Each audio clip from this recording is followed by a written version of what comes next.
राजू कनौजिया जिंदाबाद जिंदाबाद जिंदाबाद। राजू कनौजिया जिंदाबाद जिंदाबाद जिंदाबाद। राजू कनौजिया जिंदाबाद जिंदाबाद जिंदाबाद। जिला पंचायत अध्यक्ष राजू कनौजिया जी, जो कि गरीबों की कदम से कदम मिलाकर चलने वाले, हर सुख दुख में काम आने वाले, ना किसी से भेदभाव, सबको एक समान समझने वाले आपके अपने जिला पंचायत अध्यक्ष राजू कनौजिया जी।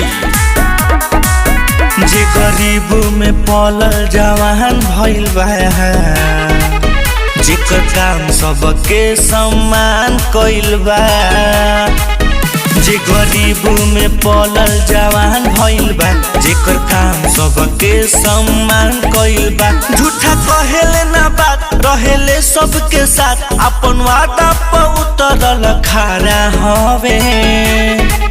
सुधी गंगा के जैसन धारा हवे, गरीब के इहे सहारा हवे। सुधी गंगा के जैसन धारा हवे, गरीब के इहे सहारा हवे।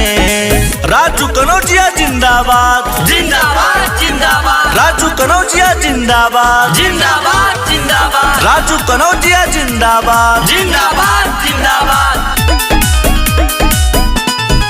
राजू कनौजिया भैया हो, परेले सबके पैया हो। राजू कनौजिया भैया हो, करेले सबके पैया हो। इने से होला जेता नहीं करेले, गरीबोला हरदम मरेले। सब लोग देला साथ, रखी माथा पर हाथ, सब लोग के आँखी के तारा हवे।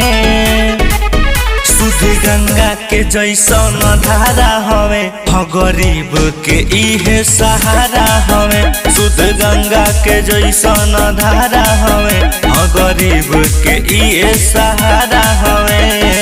राजू कनौजिया जिंदाबाद जिंदाबाद जिंदाबाद। राजू कनौजिया जिंदाबाद जिंदाबाद जिंदाबाद। राजू कनौजिया जिंदाबाद जिंदाबाद जिंदाबाद। सभे बा सबके अपन कहेले, कदम से कदम मिला के रहेले। सभे बा सबके अपन कहेले, कदम से कदम मिला के रहेले। रहे हार्दिक कनौजिया करीबी हो, इहो देखले बारे गरीबी हो। कहे गोलू सरगम साथ दिहे हरदम, इ पियासल के पानी के घारा हवे। सुधी गंगा के जैसन धारा हवे, गरीब के इहे सहारा हवे। सुधी गंगा के जैसन धारा हवे, गरीब के इहे सहारा